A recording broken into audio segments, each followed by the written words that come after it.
everyone, Joe here from ActionX. Welcome to What's in the Tuber. Welcome back. If this is your 14th The Rookie Season 5 episode review, honestly, I'm getting really kind of like surprised how closer we are to I think we're more close to the end of the season than when we were starting. And it's also crazy, it's about to be February in an hour. The first month of 2023 is now over. This month went by super fast, but also super slow. And the fact that we got 4 new episodes of The Rookie and also 4 episodes of Feds, it's crazy how time works. So much has happened in the last month. Hopefully we are inching closer. The next month will be when we get that season 6 renewal. Hopefully speaking, I feel like the chances are good, but we'll talk more about that in the future. But for now, here on this episode, definitely this was very much a future filled episode in terms of I feel like in a way everyone was kind of lining up their futures in a way, or what they're going to be really tackling on next. And honestly, I really was surprised by I didn't really look at it that well until the last 10 minutes where I'm like, oh shit, definitely there is a lot to talk about here. But obviously again, it's the sake of a TV show that kind of knows that we could come back for more. So definitely we're trying to set up the seeds for more plot and more story for them to tackle that feels organically woven into the larger story, the larger narrative, which I do enjoy. But I really want to talk about this episode overall. I think it was a really great episode, and I cannot wait to see where more things come about. As next week we're on a break. Obviously we had I think 4 straight weeks of Rookie. I want to say almost 4 to 5 straight. I think 5 straight weeks of the Rookie, which is crazy. I think this is the longest stretch since last fall. So they're definitely dividing these up pretty well. I do think we're going to enter a period where we're going to get some stretches because either way, I'm at best you're getting maybe 22 episodes a season if you're feeling lucky. So the fact that we only have hypothetically 8 more episodes to go, and we're supposed to wrap up in May, then I do view that there's going to be some periods where we're not going to get episodes for a while. So brace yourselves. We are in now the uncertain factor of the season, the factor of the season that no one likes, but it's just how it is. But let's go for the butcher recap and talk about this week's episode of The Rookie. So we begin with, I want to say we just begin with, no, wait, oh my God, I completely forgot about the cold opening. I really did. I know it involves Nolan and Selena again. I'm aware of that. I know that part. I do not entirely remember. Oh yeah, so they're processing someone, in their holding cells. The guy's a magician. He was pickpocketing people while he was performing his acts. And Nolan and Selena are about to put him in the holding cells. Or he's just clamoring I can easily get out of these with ease, and he does. He gets out of the handcuffs easily, but turns out he just has a key up his sleeve. They put him in the cell, and he just says, "Oh, I'm gonna skip through this right now," and he ignites a smoke bomb. That doesn't do shit. He just I did not plan that for. I did not know what was the next step. Well, regardless of that, he and his inmates are gonna have a smoky filled room for a while.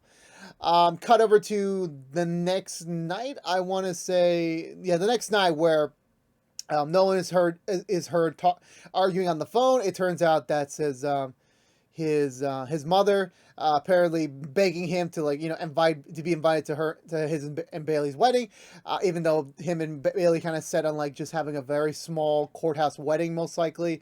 That's gonna probably just be a couple people, but however, she's still very much wanting to get involved somehow. And again, since the last time we saw her back last season, I want to say.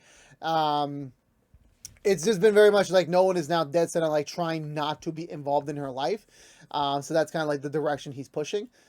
Even Bailey, honestly, this could have easily been misconstrued as maybe a fling or something. But no, Bailey knows Nolan long enough. Even when she mentions your shoulders are up to your ears, which I'm like, God, you found the right woman where she obviously knows your little details and such. That's great to hear.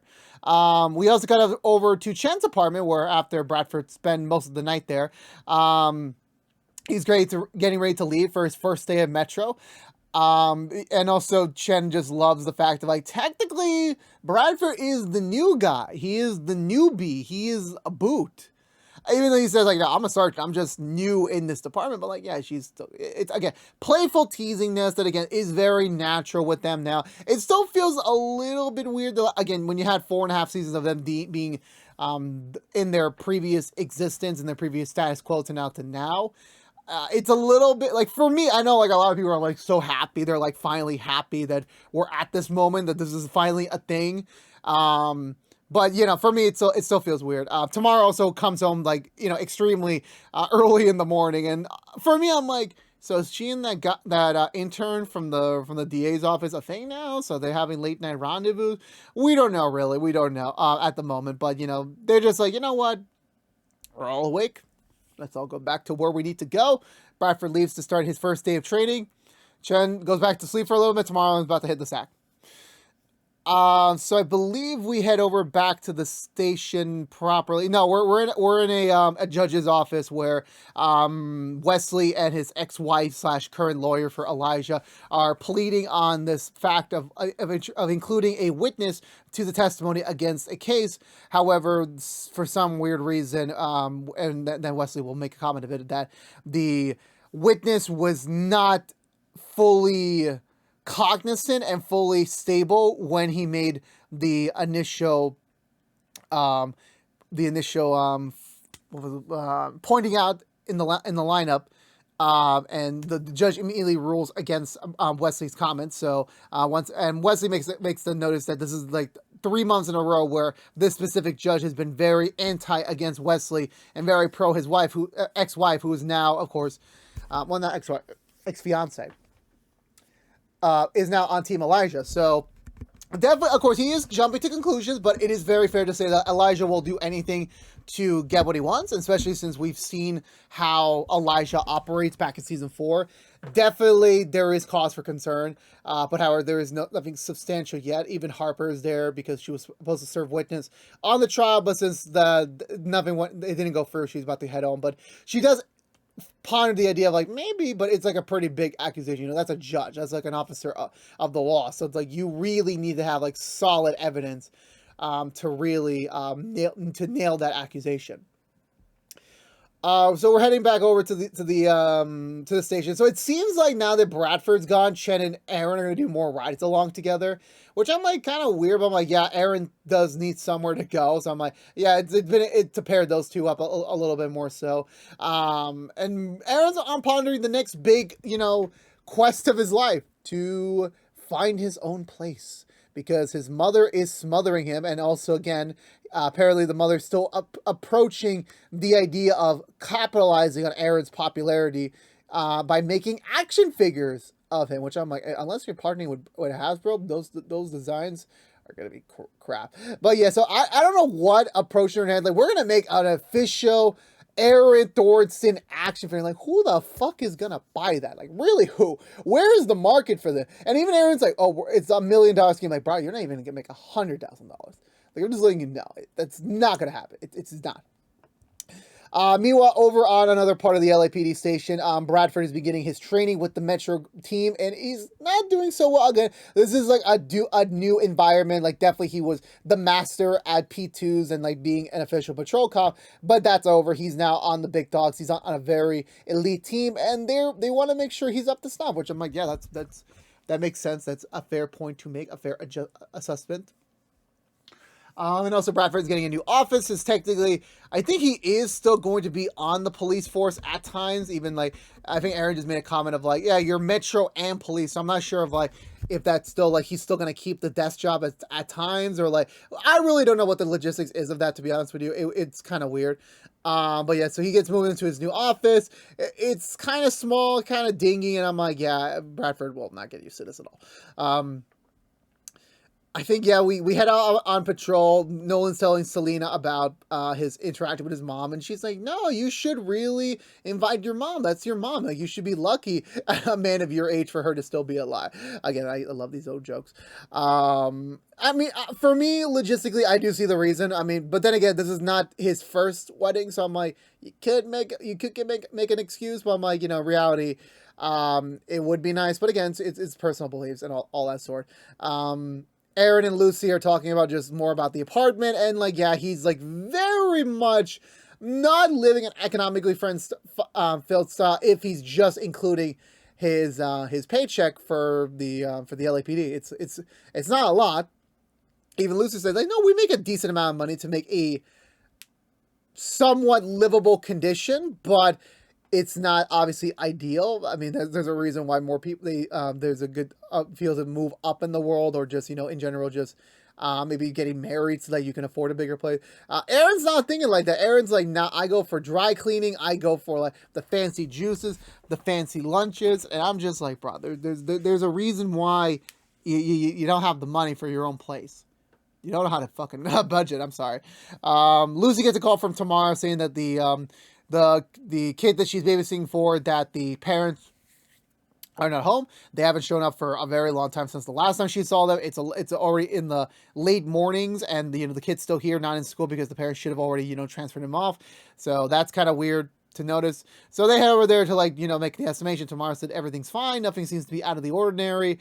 Just they're not picking up their phones. The father does come back home, but he is adamant, say, oh, it was a last minute emergency. She probably forgot her phone charger. She's on a plane right now to Chicago.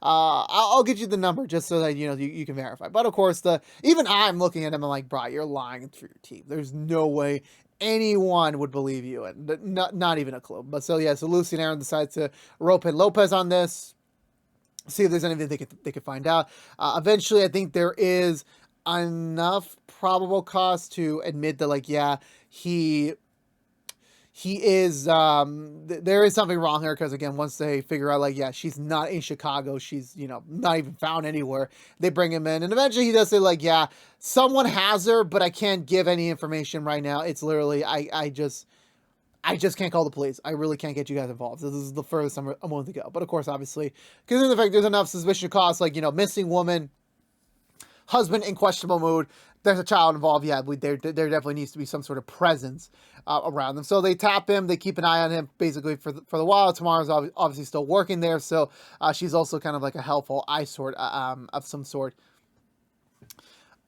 Even, I want to say, I don't think we're at that point yet. I don't think we hit the end of the first night. Meanwhile, Nolan and Selena are doing a poll. Apparently, they're just doing a friendly poll for Aaron, and so they're asking Bailey about a whole, like, do you do laundry or do you do dry cleaning, that sort of thing. And while Bailey is en route with her people to the hospital, somehow some guy shoots out the driver.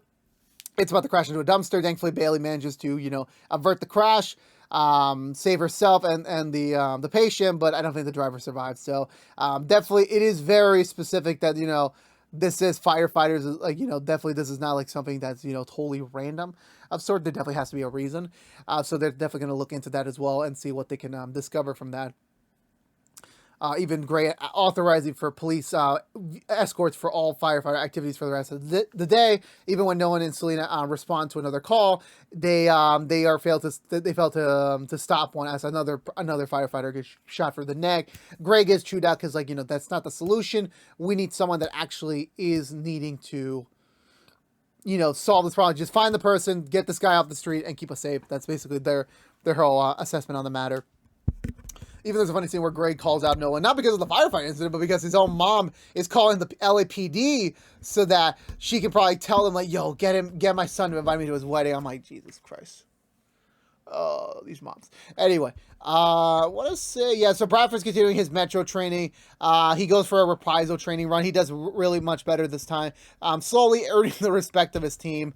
And yeah, even the leader tells him, like, yeah, they're a family. They're very much a tight-knit unit that's always together a lot. So yeah, they're looking at you as the newbie, that that you're haven't earned their trust yet, but you're slowly getting there. It definitely is a very slow process, to say the least. Also, the fact that, like, they got their own logo, their own, like, little room. I'm like, either Metro's gonna be a pretty. I mean, yeah, Tim is a series regular. He's part of the main cast. So I'm like, yeah, that's obvious. We were gonna have to, like, make something permanent for him instead of, like, sharing Midwilson. Because, again, remember, it would be kind of inconvenient for, like, hey, these Metro guys were never even here for like 3 years, and now all of a sudden Bradford has the job, and now suddenly they're popping in more often. I mean, it makes sense, like, they have their own unit, but, like, again, like, for me, I'm thinking, like, oh, they can probably use this for a spinoff or something. I'm just saying. Yeah, so I believe I want to say Wesley has another interaction with Harper, or yeah, Wesley that takes up the accusation to Gray, and he even says that yes, this is a very serious accusation. You're accusing a judge of bribery, which is like a really big thing, and you have no real substantial evidence.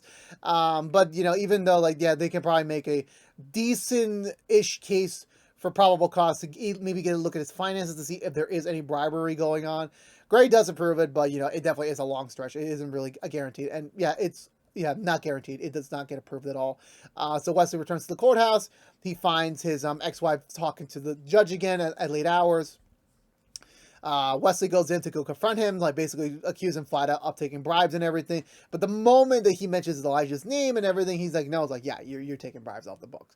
And like, yeah, he said like, he doesn't have to say, but like, yeah, he says like, Elijah's a very strong man. You got him out of jail, and you know, Wesley's like, I know, but we're trying to put him back.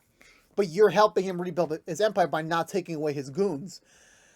And he's very torn because, like, yes, he is wanting to do the right thing. He knows that Wesley is right on a lot of cases. It's just that he is now under the thumb of Elijah in an extent, you know, that, you know, it's very scary to get out of it. And, you know, and Wesley's like, you know what? If you do want to talk, if you do want to, like, you know, make the right move, give me a call. I'll be there. But otherwise, you're just not doing the right thing, man. You're not. We picked that back up later. I think that was the end of the first day. Really, they don't find the firefighter killer at the first day. I forgot I forgot what the frick happened next. I don't think anything substantial happened that end of the first night. I think I covered all my bases. I know we got a dinner scene between Nolan and Bailey, but you know Bailey's a little on edge with the whole firefighter shooter thing. Nolan gets a call from a hospital, from a Dr. Schnitzel, which I'm like, okay, that is not uncommon. Definitely is not something you see here every day. But no one immediately dismisses it like, you know, one of his mom's ploy. But I'm like, I'm not sure. Like, I don't think that was, you know, something fake. I don't know. We'll come back to this later.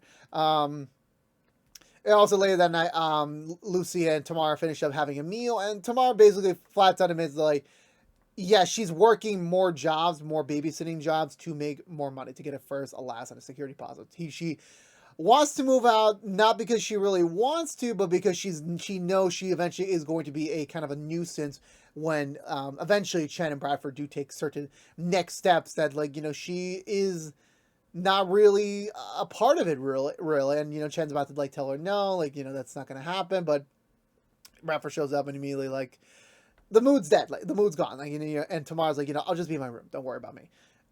So that is something to note. We cut to the next day. Nolan is researching more about, like, you know, it isn't, like, common for, like, someone to just randomly shoot firefighters. So there has to be, like, a real big motivation. So I'm like, would there be anyone with, like, a grudge right now with the FDPD? And yeah, there is. There definitely is. There was a recent firing. They're very unhonorable, you know, very quiet. It wasn't, like, a very dramatic exit, but definitely it was still something, like, that would be motivation.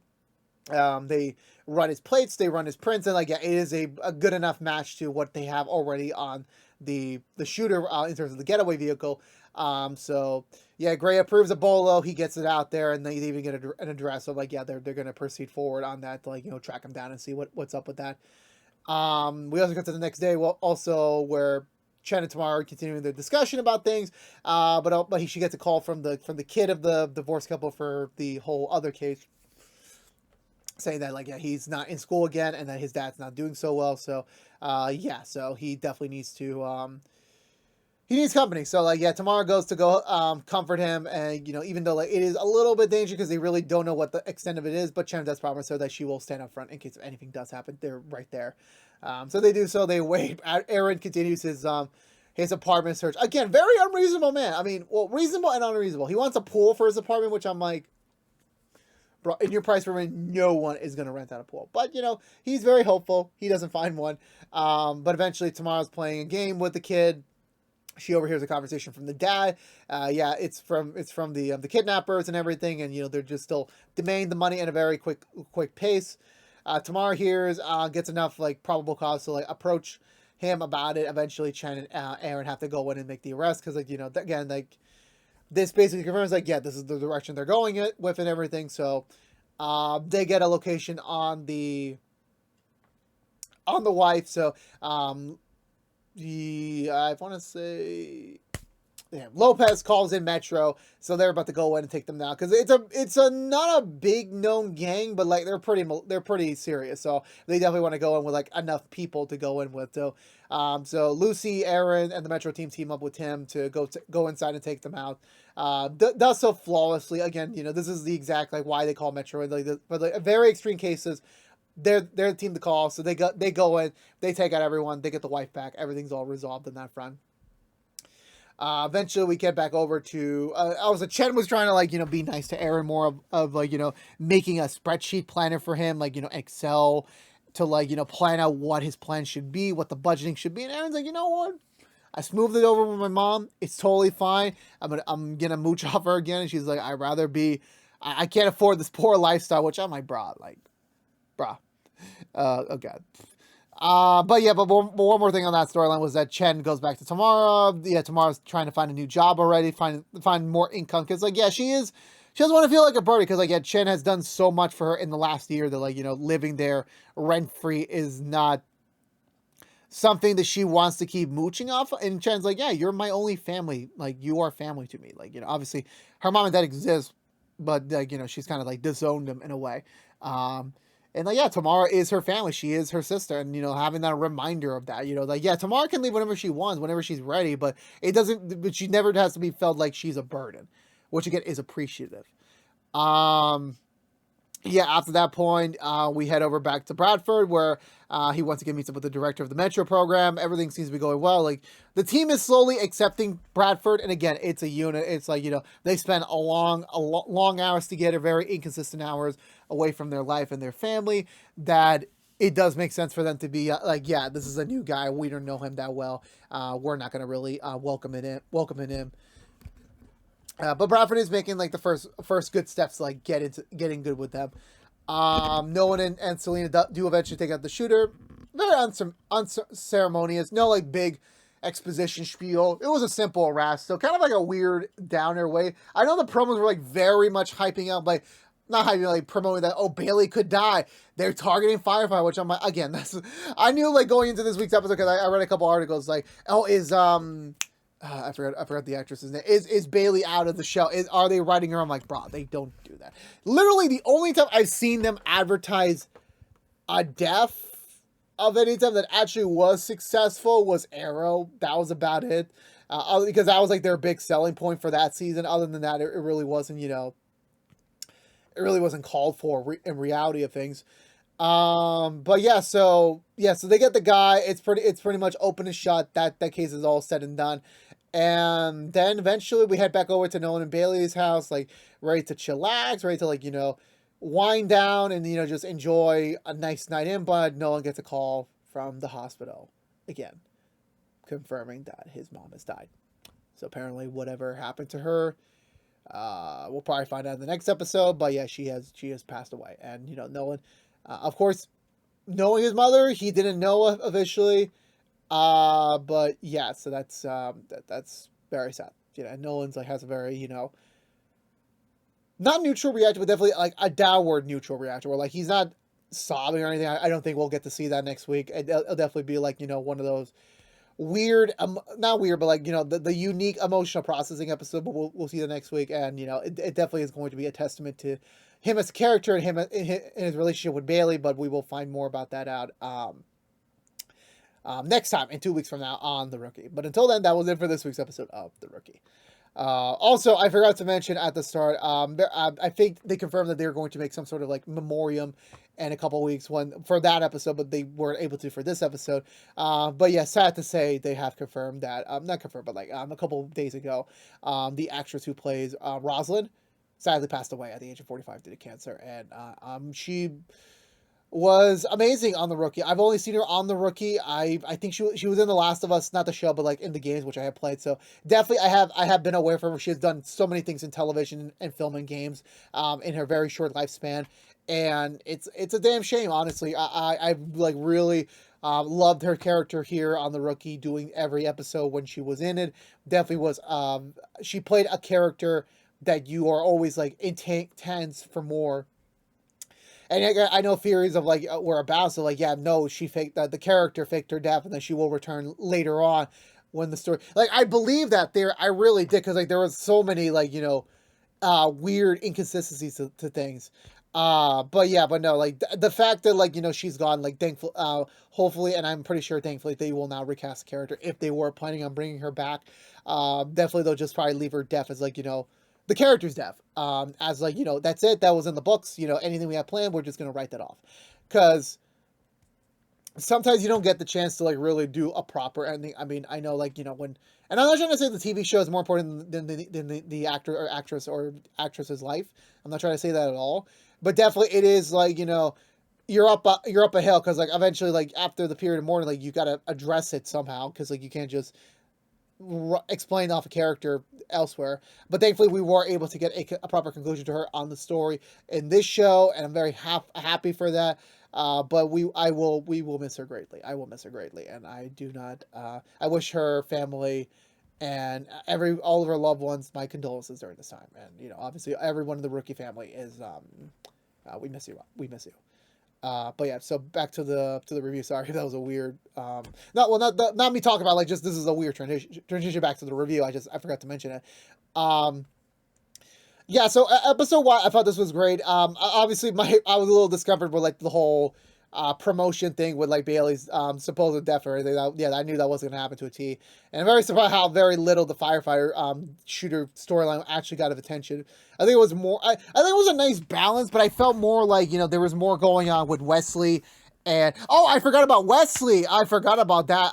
Wesley goes to confront the judge. He denies, but the next day, because he gets a text from him like to come see him, he gets a call. He goes to his office, but he's already dead. And Wesley just assumes like Elijah somehow killed him somehow. Even when he goes to confront his ex-wife about it, she doesn't deny it.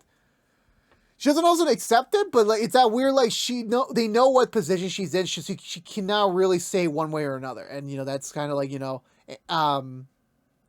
it's really it emphasizes how very much of control Elijah has, and that he will do whatever it takes for power, and that's going to be a much scary thing going forward as we approach more and more deeper into the season with that storyline. But like, yeah, I feel like that was the underlying tale of, like, obviously I've been clamoring since Rosalind ended her spree as the villain. Elijah's taking over in a sense, and now that we are seeing the fruits of his plan and everything, in terms of like regaining power, usurping himself into many different positions somehow with his control, definitely is putting him more and more as a more dangerous threat as we continue the show and everything. And I really can't wait to see how they're going to eventually tackle it. Like, I do believe we will get an episode sometime this season where like they are all focusing on him somehow. I don't know. I'm predicting that somehow. But I feel like that was the best part, even though that wasn't the primary focus. Tamara coming back into play, and again, talk about future with like, Chen and everything. And everyone's talking about the future, and I'm like, I don't want to think about the future, guys. Come on, like, the future is so far away. They just had the DCU slate announcement today, which I'm like, I can't wait to see that Superman film in 2025. Bro, we're in 2023. We just got into this year. I don't want to think about 2025. I'll be like 2 years closer to 30, and I'm like, I'm not trying to think about that right now. Bradford moving to Metro. Again, like, they are setting up Metro in like such a unique way. Again, Bradford is a major part of the story on the Rookie. It's not just Nolan. It definitely is everyone, and him like getting so much development with Metro right now, having this new angle for storytelling opportunities is very cool. But they can take this to a lot of different directions. So I'm very curious to see where this could go. And obviously for Nolan's case, with his mother's passing now, definitely is going to put him for a loop. It definitely is. I feel like we haven't gotten like a real major core down Nolan development episode in quite a while. He's kind of been cruising a bit. I'm not trying to say Nolan deserves, sorrowness and disappointmentness. I'm not trying to say that at all, but definitely he has been cruising a little bit. So that's what I'm just trying to say. That's all I'm trying to say. But anywho, I'm giving this episode 2 thumbs up. I really enjoyed it. Let me know in the comments below, what did you think of this week's episode of The Rookie? Let's have a conversation down below. And I believe that's going to do it for me today, everyone. So if you're unaware, this has been What's 2 from ActionX, reviewing every episode in the 5th season of The Rookie. If you want to know what we're doing normally at What's 2 beside our Rookie episode reviews, we're currently doing Rookie Feds episode reviews each and every week after brand episodes on Tuesday nights on ABC, which you can catch our review normally on Wednesday mornings. Next one will be a little bit tad late. I apologize. Normally on Thursdays and Fridays we would have Walker Independence episode review, but we're currently on break for the week. They will be back in 2 weeks from now with new episodes, so stay tuned until then. We also did an episode for Three Pines, an episode review on Three Pines, the series. So go check that out on youtube.com/ActionX as well. But if you don't care about the rookie, we will be back in 2 weeks for the next. So it will be Valentine's Day.